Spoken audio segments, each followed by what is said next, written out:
सुबह के 6 बजे होते हैं। निशा किचन में नाश्ते की तैयारी में लगी होती है। तभी सासू माँ किचन में दाखिल होती हैं। अरे निशा बहू, देख तो जरा कितना बढ़िया ठंडा मौसम हो रहा है। ऐसे मौसम में ना वो कुछ बढ़िया सा गर्मा गर्म बना लो जो सीधे दिल को छू जाए। मम्मी जी सही कह रही हो, इस मौसम में कड़क अदरक वाली चाय और साथ में बिस्किट हो, आहा, तो मजा ही आ जाए, पेट भी हल्का रहेगा। बिस्किट? अरे ना बहू, सुबह सुबह बिस्किट खाकर पेट का कबाड़ा थोड़ी ना करना है। जरा गर्मा गर्म आलू प्याज के थोड़े पकौड़े तल ले, साथ में कड़क अदरक वाली चाय मिल जाए तो क्या ही मजा है। और हाँ, पकौड़ों में बेसन थोड़ा कम लगाना, वो क्या है ना, कम बेसन के पकौड़े कुरकुरे बनते हैं बहू। ये भगवान, कैसे भुक्खड़ ससुराल वाले हैं मेरे, खाने के अलावा इन्हें और कुछ सोचता ही नहीं। अरे जरा सी बूंदा बूंदी क्या हुई, इन्हें चाय पकौड़े याद आने लगे। और यहाँ 45 डिग्री में बहू बेचारी अपनी किस्मत तल रही है। किचन की 45 डिग्री की गर्मी में आंखों में प्याज के तीखे आंसू और सिर से पैर तक पसीने में लथपथ निशा प्याज काट रही होती है। गर्मी में पसीने से सिर से पैर तक लथपथ, आंखों से गंगा जमुना बह रही होती है। एक तरफ गैस पर बनने के लिए चढ़ा देती है चाय और दूसरी तरफ पकौड़े तल रही है। हे भगवान, विदाई पर इतना नहीं रोई होंगी मैं जितना इस कमबख्त प्याज ने रुला दिया। बाहर बूंदा बूंदी क्या हुई, इन भुक्खड़ों को पकौड़े खाने का मन हो गया और मैं यहाँ 45 डिग्री की गर्मी में सड़ रही हूँ। तभी देवर विकास और ननद चारू किचन के दरवाजे पर आते हैं। वाओ भाभी, आलू प्याज के पकौड़े, मजा ही आ गया। निशा खौलते तेल में पकौड़े छोड़ती है। छन छन, हर पकौड़े की आवाज के साथ उसका खोल उठता है खून। बाहर हॉल में टेबल पर सभी घर वाले बैठे होते हैं। तभी निशा पसीने से तर बतर, बिखरे बालों और लाल आंखों के साथ पकौड़े और चाय लेकर पहुंचती है। ये लीजिए आपके चाय पकौड़े, खा लीजिए। सभी घर वाले अपनी प्लेटों में पकौड़े रखते हैं और चाय के साथ खाने लगते हैं। वाह वाह, वो क्या कुरकुरे पकौड़े बनाए, दिल खुश कर दिया तूने तो। हाँ मम्मी जी, आपकी रूह तृप्त हो गई होगी। और यहाँ 45 डिग्री की भट्टी में मैं खुद कोयला बने जा रही हूँ। देखो तो जरा, इस भयंकर गर्मी में भी ये लोग तला भुना ऐसे घुस घुस कर खा रहे। वाह निशा, आज तो कड़क अदरक वाली चाय ने मजा ही ला दिया। वैसे पकोड़े के साथ हरी धनिया की चटनी होती ना तो मजा आ जाता। एक काम करो ना, जल्दी से हरे धनिया की चटनी बना लाओ ना। अब इन्हें चटनी भी बना कर दो। अरे मैं कोई रोबोट थोड़ी ना हूं जो मुझे गर्मी नहीं लगती।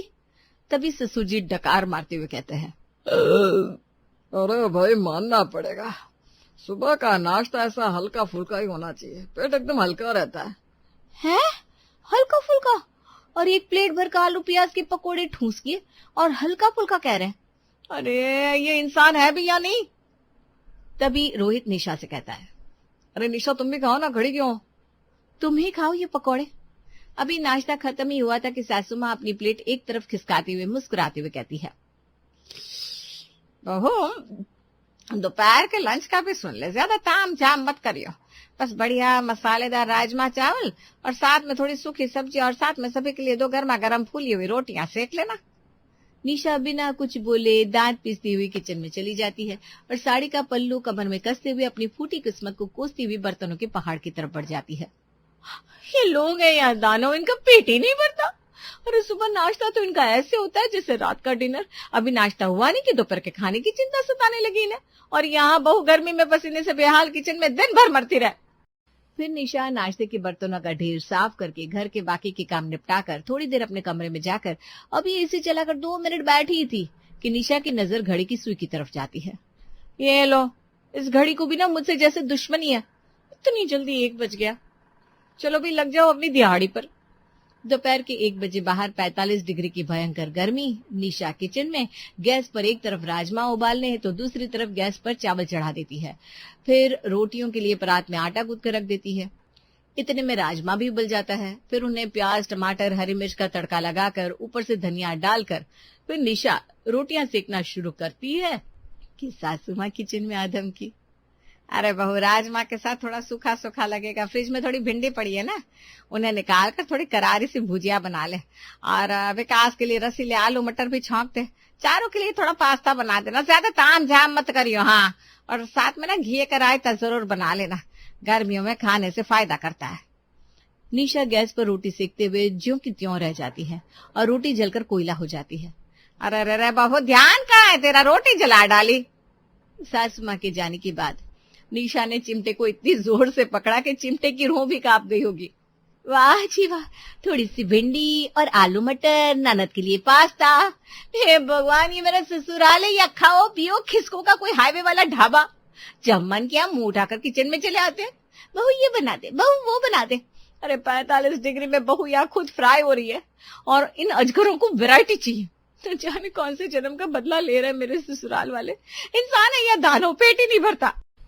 फिर बेचारी निशा जैसे तैसे पसीने में लथपथ आलू मटर पास्ता, घी का रायता, भिंडी की भुजिया बनाती है। पूरा परिवार हॉल में 24 डिग्री एसी में डाइनिंग टेबल पर एक साथ बैठा होता है। निशा के बाल बिखरे हुए थे, चेहरा टमाटर की तरह लाल था और साड़ी पसीने से ऐसे भीगी हुई थी जैसे वो अभी अभी स्विमिंग पूल से निकल कर आई हो। सभी को खाना परोसती है। वो राजमा क्या लाजवाब बना है, और ये भिंडिया क्या गजब बनाई है बहू तूने। भाभी सच कहूँ तो एसी की हवा में गर्मा गर्म खाना खाने का असली मजा ही कुछ और होता है। निशा कोने में खड़ी होकर हाथ में साड़ी के पल्ली से पसीना पोंछते हुए खून का घूंट भर रही थी। हाँ हाँ, तुम्हें तो आएगा ही ना मजा। भुक्खड़ो, इस 45 डिग्री की गर्मी में खाना बनाना पड़े तब पता चले ना कैसा लगता है। नानी याद आ जाए। यहाँ मेरी काया जलकर कोयला बन चुकी है। खुद अंदर एसी की ठंडी हवा में गर्मा गर्म खाना खाकर कूल कूल फील कर रहे हैं और बहू को किचन के नरक कुंड में झुलसने के लिए छोड़ दिया है। वाह रे मेरी किस्मत। फिर सभी खाना खाने के बाद अपनी अपनी प्लेट खिसका देते हैं। विकास आखिरी निवाला खाकर अपनी प्लेट खिसकाते हुए कहता है, मजा आ गया भाभी। वैसे खाने के बाद थोड़ा कुछ मीठा हो जाता तो दोपहर का लंच भी पूरा हो जाता है। क्यों, क्या कहते हो सब? ये सुनते ही निशा ने विकास को घूरा। बात तो सही है बहू, जाओ थोड़ा हलवा बना लाओ, उसमें चीनी थोड़ा कम रखना। पापा जी अभी बाद में बना दूंगी। तभी सासू माँ बीच में कूद पड़ी। अरे नहीं नहीं बहू, जब अभी मन है हलवा खाने का तो बाद में क्यों है। जा सबके लिए ड्राई फ्रूट डालकर हलवा बना ले। हैं अभी निशा फिर से गर्मी में रसोई में जाकर सबके लिए सूजी का हलवा बनाती है। मन तो कर रहा है इस सूजी की जगह इन सबको भून डालूं। पता नहीं कहां से ऐसे ससुराल वाले भुक्खड़ पैदा हो गए। एक नहीं, सबके सब ऐसे ही हैं। दोपहर के 3 बज चुके होते हैं। खैर निशा फिर से किचन में सड़ी गर्मी में जाकर सबके लिए सूजी का हलवा बनाकर सभी घर वालों को देने के बाद घर के बाकी बचे हुए काम खत्म करती है। शाम के 6 बजे हैं। रोहित भी ऑफिस से घर आता है। फिर निशा रात के खाने की तैयारी करती है। ऐसा करती हूँ, दाल चावल, थोड़ी रोटियां और एक सब्जी बना लेती हूँ। फिर निशा एक चूल्हे पर दाल, दूसरे पर चावल बनाने के लिए चढ़ा देती है और जल्दी से आटा गूंथ कर रोटियां सेकने लगती है। बाप रे, इस गर्मी ने तो जान निकाल दी और बाकी बची कुची कसर ससुराल वाले पूरी कर रहे हैं। प्लीज भगवान जी आज ससुराल वाले परेशान ना करें, नहीं तो घर छोड़कर चली जाऊंगी। फिर निशा सभी ससुराल वालों के लिए डाइनिंग टेबल पर खाना लगाती है। यार कुछ तो अच्छा बना लेती। पता है दिन भर ऑफिस से थका हारा आता हूँ, उसमें भी तुम ये बनाकर रख देती हो। जाओ मेरे लिए पनीर की भुजिया और साथ में नमकीन लस्सी बनाकर ले आओ। लो भाई, कबीले के सरदार भी आ गए मेरा खून चूसने। एक इनकी कमी बाकी थी। पूरा दिन 45 डिग्री की भट्टी में जलकर मैं खुद हॉट बन चुकी हूँ और इन्हें कोल्ड कॉफी चाहिए। घर में चाहे परमाणु बम गिर जाए, इनका ऑर्डर रुकना नहीं चाहिए। एक से एक महान लोग भरे पड़े। निशा फिर से किचन में जाकर रोहित के लिए पनीर की भुजिया और नमकीन लल्ली बनाकर देती है। ये क्या निशा, कम से कम लस्सी में बर्फ तो डाल देती। जाओ बर्फ लेकर आओ। निशा फ्रिज से बर्फ निकालकर रोहित को लाकर देती है। तभी ससुर जी, वो दाल में नमक थोड़ा कम है, स्वाद नहीं आ रहा, जरा जाकर ले आओ। फिर निशा किचन में जाकर ससुर जी के लिए नमक लेकर आती है। अरे भाभी आपको पता है ना दाल चावल के साथ प्याज अच्छी लगती है, जाओ मेरे लिए प्याज लेकर आओ। फिर निशा किचन से प्याज लाकर चारों को देती है कि तभी, भाभी दाल तो ठंडी पड़ी है, जाओ इसे गर्म करके लाओ। हद हो गई, अब तो इनका ये रोज का ड्रामा बनता है। खुद तो मजे से पंडित की तरह जिमने बैठते हैं और मुझे नचाने में लगे रहते हैं। बहू ये लाओ, बहू नमक कम है, बहू चीनी कम है, भाभी दाल ठंडी है। भगवान जी अब तो मुझ पर तरस खाओ, तंग आ गई हूं मैं इनके रोज रोज के परेशान करने वाले ड्रामे से। प्लीज बचा लो। तभी रोटी के डब्बे में रोटियां खत्म हो जाती हैं। बहू आज तुमने रोटियां कम बनाई थी क्या जो खत्म हो गई? नहीं तो माँ जी, आज किसी ने चावल नहीं खाया इसलिए रोटियां खत्म हो गई। अरे पर बहू मेरा तो पेट अभी भरा ही नहीं, जा तुम मेरे लिए 2 गर्मा गर्म फूली हुई रोटियां सेक ले। माँ जी आटा भी नहीं बचा है, 2 रोटियों के लिए फिर से आटा गूंथना पड़ेगा। अब चावल खा लीजिए ना, पेट भर जाएगा। अरे ना बहू, चावल से मेरा पेट नहीं भरेगा, तू तो मेरे लिए 2 रोटियां ही सेक ला। सासू माँ के मुंह से फिर से 2 रोटियां सुनते ही निशा का पारा सीधा 7वें माले पर पहुंच गया। वो पैर पटकती हुई रसोई में पहुंचती है, जहां 45 डिग्री की गर्मी उसका बाहें फैलाकर इंतजार कर रही थी। अरे थोड़े चावल खा लेती तो कुछ चला जाता, मुझे यहाँ फिर से 2 रोटियों के लिए गर्मी में मरने परेशान करने के लिए भेज दिया। हे भगवान, सुबह से ससुराल वालों की सेवा करते करते मेरी खुद की अंतिम यात्रा ना निकल जाए। ऐसे ही चलता रहा तो मैं तो सीधे स्वर्ग ही सिधार जाऊंगी, और ये लोग मेरी तहरवी पर कहेंगे, बहू पूरिया थोड़े कुरकुरे बनाना, जाओ थोड़ा हलवा बना लाओ। निशा ने जैसे तैसे पसीने से तरबतर होकर 2 रोटियां सेकी और सासू माँ की थाली में रख दी और मन ही मन ससुराल वालों को कोस रही थी। करम चले, पता नहीं क्या खाकर पैदा हुआ है। अरे परेशान करने की भी कोई हद होती है। कुछ सोच निशा, कुछ सोच। ऐसे घिसती रही तो सोच तेरा क्या हाल होगा। आइडिया, क्यों ना मैं इन पर डाइट कॉन्शियस होने का दांव खेलूं। इन्हें बोलती हूँ कि एक बार में इतना खाना खाना सेहत के लिए सही नहीं है, थोड़ा थोड़ा खाना सही रहता है और फायदेमंद भी। अगली सुबह निशा पूरा परिवार एक साथ जब डाइनिंग टेबल पर बैठा होता है तब ससुराल वालों पर अपना दांव खेलती है। मम्मी जी, पापा जी और रोहित, मैंने कल रात ना इंस्टा पर एक बहुत बड़े डॉक्टर की रील देखी जिसमें जरूरत से ज्यादा खाना एक टाइम में नुकसानदायक होता है। साथ ही यमराज को दावत देना, पेट लीवर सबका कबाड़ा हो जाता है। अगर लंबी उम्र चाहिए तो हर आधे घंटे में बिल्कुल थोड़ा थोड़ा खाना खाना शुरू करो, इससे सेहत भी बनेगी और बीमारी भी दूर रहेगी। सभी ससुराल वालों ने एक दूसरे की तरफ देखा। बीमारी और मौत का नाम सुनते ही सासू माँ का चमचमाता चेहरा पीला पड़ गया। अरे बाप रे, हाँ बहू तू सही कह रही है। कल रात से वैसे भी मुझे गैस बन रही थी। आज से ना हम सबके लिए तू थोड़ा थोड़ा ही बनाया कर। यस, जंग जीत ली। अब ये कम खाएंगे और मुझे परेशान नहीं करेंगे और किचन से मुक्ति। निशा की तरकीब ने काम तो किया, पर उसका नतीजा ऐसा निकला कि निशा का बचा कुचा दिमागी संतुलन भी हिल गया। कम खाने की वजह से ससुराल वालों का पाचक तंत्र सुपर फास्ट स्पीड से दौड़ने लगा और अब उन्हें हर आधे घंटे में भूख लगने लगी। बहू पेट खाली सा लग रहा है, जरा 2 चम्मच उपमा बना दे, ज्यादा मत बनाइए, थोड़ा सा ही। भाभी बहुत भूख लगी है, जल्दी से थोड़ा सा पुलाव बना लाओ ना। और मेरे लिए 1 रोटी और थोड़ी दाल बना लाओ। अरे भाभी मुझे ना थोड़ा सा मैंगो शेक ही दे दो। निशा मुझे तो तुम थोड़ी मशरूम और चावल बना कर दे दो। निशा सभी को थोड़ा थोड़ा खाना बनाकर देती है। आधे घंटे बाद फिर सभी ससुराल वाले खाना मांगते हैं। अब निशा फिर से किचन में गर्मी में जाकर सबके लिए कुछ बनाकर देती है। हर थोड़ी देर में ससुराल वालों के खाने के लिए किचन में जाकर गर्मी में खाना बनाना, फिर खाने के बर्तन धोना। थोड़ा थोड़ा खाना बनाने के चक्कर में से और ज्यादा परेशान होना पड़ रहा था। खड़े खड़े उसकी हालत और बुरी हो गई थी। कमर में दर्द, पैरों में दर्द, वो रोने लगती है। हे भगवान, इस थोड़े थोड़े के चक्कर में मेरी तो जान ही निकल गई। सोचा था कुछ और हो गया, कुछ बचा लो भगवान जी, परेशान हो चुकी हूँ मैं, अब मुझसे और नहीं होगा। हर आधे घंटे में कोई ना कोई निशा को आवाज लगाता। अब निशा के सब्र का बांध टूट जाता।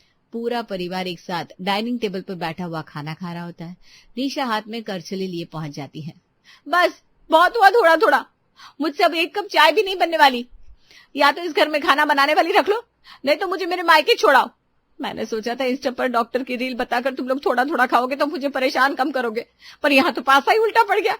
परेशानी कम होने की बजाय और ज्यादा बढ़ गई। बस अब और नहीं। निशा की ये पूरी राम कहानी और डांट सुनकर डाइनिंग टेबल पर बैठे सभी ससुराल वाले, ससुर जी, सासू माँ, रोहित और विकास सबके सब एक साथ जोर से हंस पड़े। अरे बहू, ये सब ताम झाम करने की क्या जरूरत थी?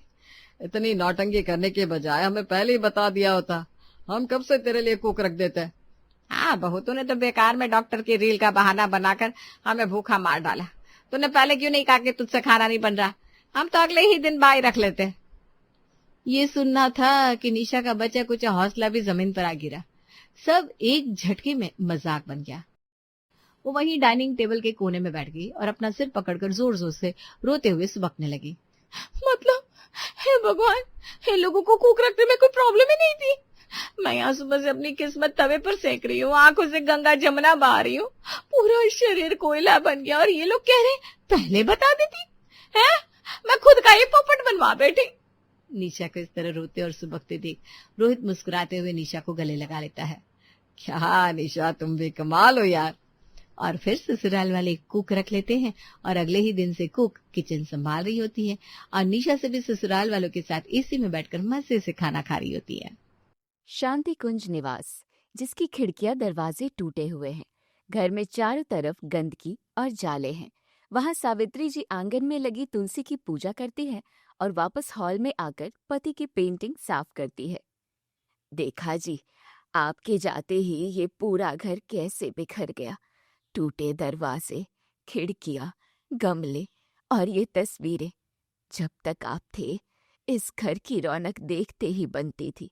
4 रिश्तेदार और पड़ोसी हमेशा बैठे रहते थे। आपके जाने के बाद ना कोई झांकने तक नहीं आता कि हम किस हालत में हैं। सावित्री अपने पति की तस्वीर के आगे रो रही थी। तभी उसका बेटा रमन आंखें मलते हुए बाहर आता है। माँ, चाय लाओ ना।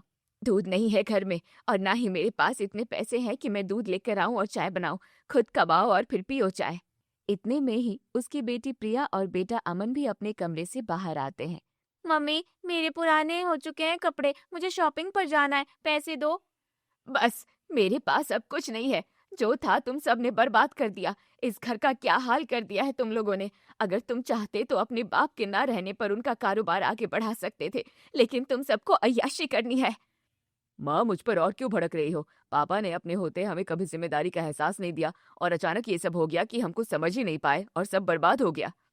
हाँ, बात तो सही है तुम्हारी, लेकिन अब तो कोशिश कर सकते हो ना संभालने की। पर अब हमसे कुछ नहीं होगा माँ। अब ये घर टूटी फूटी हालत में आ चुका है, इसका अब कुछ नहीं किया जा सकता। हाँ माँ, हमसे नहीं होगा। सबसे अच्छा यही होगा कि इस घर को बेचो और किसी दूसरे शहर चलकर कोई नई शुरुआत करते हैं। नहीं, मैं ऐसा हरगिज नहीं करूंगी। ये तुम्हारे पिता की आखिरी निशानी है। इस घर को जब तक मैं जिंदा हूँ तब तक नहीं बेचूंगी। मैं कारोबार को जैसे तैसे संभालने की कोशिश करूंगी, पर ये घर नहीं बिकेगा। उसी वक्त घर की डोरबेल बजती है। सावित्री दरवाजा खोलती है। सामने एक कोरियर बॉय एनवलप लिए खड़ा है। मैम, ये पार्सल है, यहाँ साइन कर दीजिए। पार्सल? इस वक्त? किसने भेजा है? लाओ दिखाओ। सावित्री एनवलप ले लेती है। रमन और अमन पास आकर देखने लगते हैं। अरे, इसमें तो एक शादी का कार्ड है। किसका कार्ड है? ये मेरे मायके के एक दूर के भाई रामचरण का है। इतनी बड़ी मुसीबत में सब ने मेरा साथ छोड़ दिया, लेकिन ये मेरा मुंह बोला भाई हमेशा मुझे याद रखता है। उसने शादी में हमें बुलाया है। हम नहीं जाएंगे माँ, हमारे पास ढंग के कपड़े तक नहीं है, सब मजाक उड़ाएंगे। आप ही जाओ। ठीक है, तुम मत जाओ, लेकिन मैं तो जाऊंगी ही, वो मेरा भाई है। सावित्री अपने बच्चों के मना करने के बाद भी रामचरण जी के यहाँ शादी में जाती है। शादी वाले घर में बहुत चहल पहल है। वहाँ मीरा एक तरफ खड़ी होकर हलवाई को कुछ समझा रही है। देखो हलवाई भैया, खाना बिल्कुल अच्छा बनना चाहिए। शादी में आए किसी भी मेहमान को खाने की कोई कमी नहीं लगनी चाहिए। अगर कुछ अलग सामान चाहिए तो तुरंत मुझसे कह सकते हो। अरे बेटिया, तुम्हारे होते हुए भला कोई कमी रह सकती है क्या? तुमने सब पहले ही संभाल लिया है। मीरा तुरंत टेंट वाले के पास जाती है। भैया देखो, डेकोरेशन में किसी भी तरह की कमी हुई ना तो देख लेना, मैं आपको पूरे पैसे नहीं दूंगी। वो पर्दा वहाँ से ढीला है, उसे सही कीजिए। आप चिंता मत करो मीरा बिटिया, इस तरह की कोई कमी नहीं होगी, मैं अभी इसे ठीक करवाता हूँ। मीरा शादी वाले घर में हर छोटी से बड़ी जिम्मेदारी को बड़े सलीके से निभा रही थी। सावित्री मीरा को देखकर हैरान थी। तभी मीरा चिंता में बैठे दुल्हन के माता पिता के पास जाती है। अरे अंकल, आंटी जी, आप दोनों यहाँ चिंता में क्यों बैठे हैं? चेहरे पर इतनी 12 क्यों बजे हैं? चिंता क्यों न करे बेटा, बेटी की शादी है। अगर कोई कमी रह गई तो लोग क्या कहेंगे? हमारी तो नाक कट जाएगी। अरे, आप बस इतनी सी बात को लेकर चिंता में हैं। चिंता मत कीजिए, मेरे होते हुए कोई कमी नहीं होगी। मैंने सारी जिम्मेदारियां खुद संभाल ली है। अब बस आराम से मेहमानों का स्वागत कीजिए। रामचरण मुस्कुराता है। तभी सावित्री आगे बढ़ती है और रामचरण के पास आती है। रामचरण भाई, नमस्ते, कैसे हो? अरे सावित्री बहन, तुम आई, मुझे तो उम्मीद नहीं थी। बहुत खुशी हुई तुम्हें देखकर। भाई एक बात बताओ, ये लड़की कौन है? तुम्हारी कोई सगी रिश्तेदार है क्या? हर काम कितनी बखूबी से कर रही है। अरे रिश्तेदार नहीं है बहन, ये मेरी बेटी की सहेली है मीरा। बड़ी जिम्मेदार लड़की है ये। इसे टूटी फूटी चीजों को संभालना बहुत अच्छी तरह से आता है। मतलब मैं कुछ समझी नहीं भैया। हमारी बेटी के साथ कुछ समय पहले एक इंसिडेंट हुआ था जिसकी वजह से उसने घर से बाहर निकलना तक बंद कर दिया था। वो शादी के नाम से कतराती थी। फिर क्या हुआ भाई? लेकिन इस मीरा के समझाने पर ही मेरी बेटी ने ये रिश्ता अपनाया है और आज देखो वो दुल्हन बनी अंदर कितनी हंस खिलखिला रही है। और तो और सावित्री बहन, ये जो मेरा पूरा परिवार तुम देख रही हो ना, ये सब इसी के समझाने पर ही यहाँ आए हैं। वो सब कैसे भाई साहब?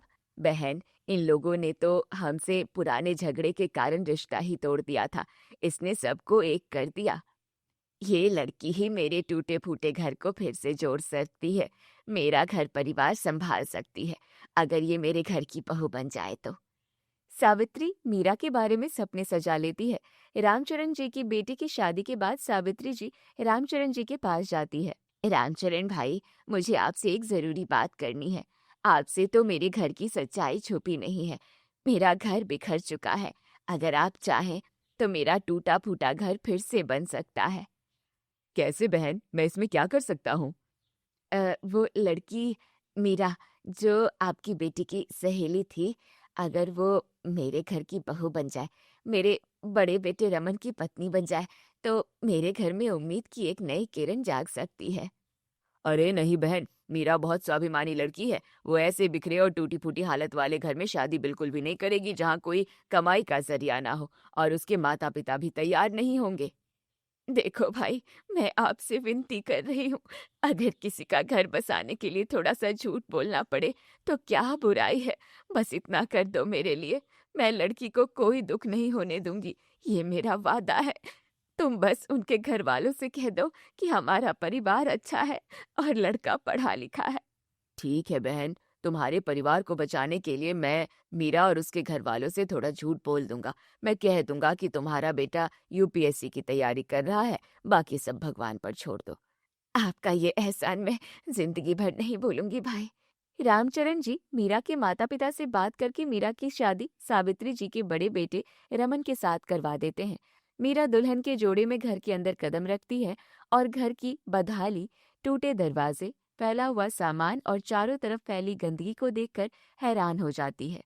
ये क्या है? ये कैसा घर है? बेटा, वो सच तो ये है कि क्या मुझसे कहा नहीं गया था कि ये घर बहुत छोटा है, और मुझे बताया गया था कि आपका बेटा यूपीएससी की तैयारी कर रहा है। रमन और अमन एक कोने में घबराए हुए खड़े हैं। मीरा रमन को देखती है, लेकिन इस लड़के को देखकर लगता नहीं कि ये ऐसा कुछ कर रहा होगा। और ये टूटा फूटा घर, यहाँ तो ढंग की एक दीवार तक नहीं है, और यहाँ तो कोई रिश्तेदार भी नहीं दिख रहा। आखिर बात क्या है? मुझे सच बताइए। बेटी, मैं अब तुमसे कुछ नहीं छुपाऊंगी। पूरी बात यह है कि मेरे पति के जाने के बाद हमारा सब कुछ बर्बाद हो गया। हम कर्जे में डूब गए और बेटे आलसी हो गए। बेटी, मेरी आखिरी उम्मीद अब तुझसे ही है। माना कि मैंने झूठ बोला है, लेकिन गलत इरादे से नहीं, बल्कि एक नेक इरादे से। मैं तुझसे हाथ जोड़ती हूँ बेटी। अब इस बिखरे घर को तू ही एक कर सकती है, तू ही इसे संवार सकती है। मैंने इस बिखरे घर को और परिवार को संवारने का कोई ठेका नहीं ले रखा है। आपने धोखा दिया है मुझे, और मैं इस धोखे के साथ यहाँ नहीं रह सकती। मैं जैसे आई थी वैसे ही अब वापस जा रही हूँ। मीरा अपना सूटकेस उठाती है और तुरंत रामचरण जी के घर पहुंचती है। अरे मीरा बेटा, तुम यहाँ पर? अंकल जी, आपने मेरे साथ धोखा किया है, सरासर झूठ बोला है। मैं आपको कभी माफ नहीं कर पाऊंगी। रामचरण उसका हाथ थामकर समझाता है। बेटा, वो घर सिर्फ टूटा है, बर्बाद नहीं है, और तुम अपनी समझदारी से उसे जन्नत बना सकती हो। मीरा के माता पिता भी उसे समझाते हैं। सभी की बातें मीरा का गुस्सा शांत करती है। वहीं दूसरी तरफ सावित्री और उसके बेटे उदास बैठे हैं। तभी मीरा सादी साड़ी पहने घर में आती है और सीधे रमन के कमरे में जाती है, जहां रमन बेड पर लेटा है। मीरा, तुम वापस आ गई? हाँ, मैं यहाँ तुमसे एक सवाल करने आई हूँ। तुम ये दिन भर बेड पर क्यों पड़े रहते हो? कोई काम धंधा क्यों नहीं करते? मैं क्या ही करूँ मीरा, मैं किसी लायक ही नहीं हूँ। पापा के जाने के बाद मेरा कॉन्फिडेंस पूरा टूट चुका है। मुझे लगता है कि मैं कुछ नहीं कर सकता। एक बात याद रखना रमन, घड़ी भी दिन में 2 बार सही समय बताती है। जब वो खराब होकर भी किसी लायक हो सकती है, तो तुम तो एक जीते जागते इंसान हो। तुम बस अपना टैलेंट पहचानो। अगर तुम अपने पापा का पुराना बिजनेस नहीं संभाल सकते, तो कुछ और तो कर ही पाओगे ना। मेहनत करने से डरते क्यों हो? क्या सच में मैं कुछ कर सकता हूँ? हाँ, अगर तुम चाहो तो। और अगर ये आलसी बनना बंद करो तो। मीरा वहां से निकलकर सीधे सावित्री के कमरे में जाती है, जो रो रही थी मीरा को वहां देखकर। अरे बहू, तू वापस आ गई। मुझे माफ कर दे बहू, मैंने। जी मम्मी जी, मैं वापस जरूर आ गई हूँ, लेकिन ये मत सोचिएगा कि मैंने आपको माफ कर दिया है। लेकिन अब आप रोना धोना बंद कीजिए और मुझे इस घर और बिजनेस के टूटने की असली वजह बताइए। बेटा, तेरे ससुर के जाने के बाद हमारे पार्टनर्स ने बिजनेस में से अपना हाथ खींच लिया। हमारे सारे इन्वेस्टर्स और बायर्स हमसे रूठ गए, क्योंकि इन लड़कों ने बिजनेस पर कोई ध्यान नहीं दिया, उनसे बदतमीजी की और उनका ट्रस्ट खो दिया। अच्छा, तो ये बात है। ठीक है, आप मुझे सबसे पहले बिजनेस की बैलेंस शीट दिखाइए। मुझे देखना है कि इनकम कितनी है, खर्चा कितना है, कितना इन्वेस्टमेंट है और कितना प्रॉफिट या लॉस है। ये ले बेटा, सब इसमें है। काम तो पहले जैसा ही है, बस कोई चलाने वाला नहीं है। नुकसान उतना बड़ा नहीं है जितना आप लोगों ने बना दिया है। काम तो पहले जैसा ही है, बस हमारे इन्वेस्टर्स और बायर्स हमसे रूठे हुए हैं। हमें सबसे पहले उनसे अपने रिश्ते अच्छे करने होंगे, उनका विश्वास फिर से जीतना होगा। एक बार उनसे रिश्ते बन जाएं तो सब काम पहले जैसा हो जाएगा। अरे ठीक है बहू, तुझे जो सही लगे वो कर। दोपहर में मीरा ने अपने घर के एक छोटे से मीटिंग हॉल को साफ किया। वहां एक बड़ी टेबल के चारों तरफ रमन, अमन, करण, प्रिया और रिया बैठे हैं। मीरा उनके सामने खड़ी है। देखो, अब ये घर और बिजनेस पूरी तरह से टूट चुका है, बिखर चुका है। इस बात को तुम सब जानते हो, लेकिन इसे हमें मिलकर ही जोड़ना होगा। पर भाभी, हम ये कैसे करेंगे? हमने तो कभी ये सब नहीं किया। हाँ, लेकिन जब तक हम हाथ पैर नहीं चलाएंगे और कोशिश नहीं करेंगे, तब तक कुछ नहीं हो सकता। बैठे बैठे रोना रोने से किस्मत नहीं बदलती। भाभी सच कह रही है। कब तक हम निठल्ले बनकर माँ पर बोझ बने रहेंगे? अब वक्त आ गया है कि हम मेहनत करें। मैं मीरा के साथ हूँ। हाँ, अगर भैया तैयार है तो हम भी साथ हैं। हाँ भाभी, आप जैसा कहेंगी वैसा ही होगा। अब आप हमें बताइए क्या करना है। हाँ भाभी, हम सब तैयार हैं। बहुत अच्छे। तो बिजनेस संभालने और घर जोड़ने से पहले हमें इस पूरे घर की अच्छी तरह सफाई करनी होगी। इसके बाद मीरा के कहने पर सभी घर की सफाई में लग जाते हैं। रमन जाले साफ कर रहा है, अमन खिड़कियां ठीक कर रहा है, करण दीवारों को पेंट कर रहा है और प्रिया रिया गमले ठीक कर रही है। ये सब देखकर, अरे वाह बहू, तूने तो आती ही हमारे घर की काया पलट कर दी। अरे नहीं माँ जी, अभी तो हमारे बिजनेस को ट्रैक पर लाना बाकी है। रमन और अमन, आप दोनों हमारे पुराने इन्वेस्टर और बायर्स के साथ मीटिंग करेंगे और मार्केटिंग की जिम्मेदारी मेरी होगी। हाँ ठीक है, हम पूरी मेहनत करेंगे। रमन और अमन पूरी मेहनत के साथ बिजनेस को ठीक करने में जुट जाते हैं। मीरा भी मार्केटिंग का काम संभालती है और कुछ ही दिनों बाद घर अब पहले से साफ सुथरा दिख रहा है। खिड़कियां नए कांच की है, दीवारों पर नया पेंट है। पूरा परिवार हॉल में एक साथ बैठा है। माँ, भाभी, देखो, इस महीने हमें थोड़ा ही सही पर थोड़ा प्रॉफिट जरूर हुआ है। हमारे 2 पुराने इन्वेस्टर्स और बायर्स वापस आ गए हैं। हाँ वाह, और बायर्स भी अब हमारे माल की तारीफ कर रहे हैं। मीरा भाभी की मार्केटिंग स्ट्रैटेजी काम कर गई। मुझे तो यकीन ही नहीं हो रहा है कि हम फिर से खड़े हो रहे हैं। चलो, कुछ दिनों बाद थोड़ा ही सही, कम से कम प्रॉफिट तो हुआ। मम्मी जी, अभी तो ये इस टूटे फूटे घर और बिजनेस को जोड़ने की शुरुआत है। अब आगे आगे देखो मैं क्या करती हूँ। सब लोग हंसते हैं, पर तभी सावित्री जी उदास हो जाती है उन्हें देखकर। क्या हुआ मम्मी जी, आप अचानक उदास क्यों हो गई? कुछ परेशानी है क्या? घर और बिजनेस तो धीरे धीरे जुड़ रहा है बहू, पर परिवार को भी जोड़ दो किसी तरह। परिवार? क्यों मम्मी जी, परिवार कैसे टूट रहा था? हम सब तो साथ ही हैं। बेटा, तेरे ससुर के गुजरने के बाद जब हमारी हालत खराब हुई तो मेरे जेठ, देवर और ननद सब ने हमसे रिश्ता तोड़ लिया। कोई हमारे घर आता जाता नहीं था। मैंने भी गुस्से में उन्हें काफी खरी खोटी सुनाई थी। अब हम सबसे अलग अकेले हैं। ऐसा नहीं होता मम्मी जी, रिश्ते गुस्से से नहीं अपनेपन से चलते हैं। अब मैं इस घर की बहू बनकर आ गई हूँ ना, अब मैं सबको जोड़ दूंगी, आप चिंता मत कीजिए। पर ये कैसे मुमकिन है बहू, वो लोग बहुत गुस्से में हैं हमसे। हम अपने बिजनेस के इस नए प्रॉफिट की खुशी में एक सक्सेस पार्टी रखेंगे और अपने पूरे खानदान को बुलाएंगे। जो आएगा वो अपना, जो नहीं आएगा वो पराया। कुछ दिनों बाद सावित्री जी के घर में एक पार्टी रखी जाती है। पूरा हॉल रोशनी और गुब्बारों से सजा है। सावित्री और मीरा दरवाजे पर खड़ी है। धीरे धीरे आधे रिश्तेदार अंदर आने लगते हैं, जिन्हें देखकर सावित्री भावुक हो जाती है। ताया ससुर, चाचा ससुर और बुआ सास अंदर आते हैं। आप सब आ गए। जेठ जी, देवर जी, बुआ जी, आप सब यहाँ आए। मैं बहुत खुश हूँ आज।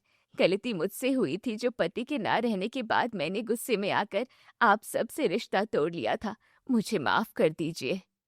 सावित्री, हमें तुम्हारा इनविटेशन मिला। हम तो आने से हिचकिचा रहे थे, पर तुम्हारी इस नई बहू ने हमें खुद फोन करके इतने प्यार से बुलाया कि हम मना नहीं कर पाए। अरे पगली, गुस्सा चाहे जितना भी हो, अपनों से बढ़कर तो नहीं होता ना। हम भी थोड़े गुस्से में थे, पर तुम्हारी बहू की बातें सुनकर हमारा गुस्सा ढह गया। इस बहू ने हमें याद दिलाया कि असली परिवार क्या होता है। और हमें बहुत खुशी है कि रमन और अमन अब सुधर गए हैं, मेहनत कर रहे हैं और अपना बिजनेस फिर से खड़ा कर रहे हैं। अब हम सब अब से तुम्हारे साथ हैं। पूरा परिवार एक साथ हंसता है। मीरा एक कोने में खड़ी होकर ये सब देखकर सुकून की सांस लेती है।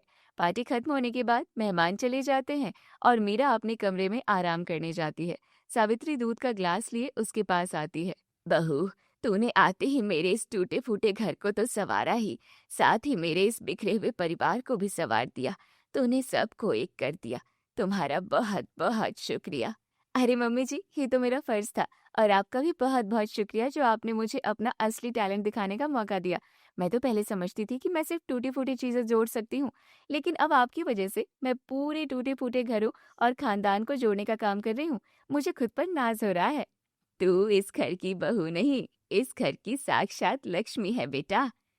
सावित्री मीरा को आशीर्वाद देती है। कुछ समय और बीतता है और अब वो घर पूरी तरह से शानदार तरीके से रेनोवेट हो चुका है। एक आलीशान और सुंदर बंगला चमक रहा है। मीरा, रमन, अमन, करण, प्रिया, रिया और सावित्री सब घर के बाहर खड़े होकर नए घर को निहार रहे हैं। माँ, मीरा, अब लग रहा है कि हमारा ये टूटा फूटा घर पूरी तरह से जुड़ चुका है। अब इसमें कोई दरार नहीं बची। हाँ, और बिजनेस भी अब बहुत अच्छा चल रहा है। सब ठीक हो गया है। हमारी मेहनत रंग लाई। हाँ बहू, अब हमारा परिवार हमेशा एक साथ रहे, तभी तो इस टूटे फूटे घर के जुड़ने की बात सही साबित होगी। मम्मी जी, आप बिल्कुल चिंता मत कीजिए। जब तक मैं इस घर की बहू हूँ ना, मैं ना इस घर को कभी नहीं टूटने दूंगी और ना ही इस घर के रिश्तों को कभी टूटने दूंगी। ये मेरा आपसे वादा है। पूरा परिवार एक दूसरे को गले लगाता है, मुस्कुराता है और नए घर के अंदर एक साथ खुशी खुशी कदम रखता है।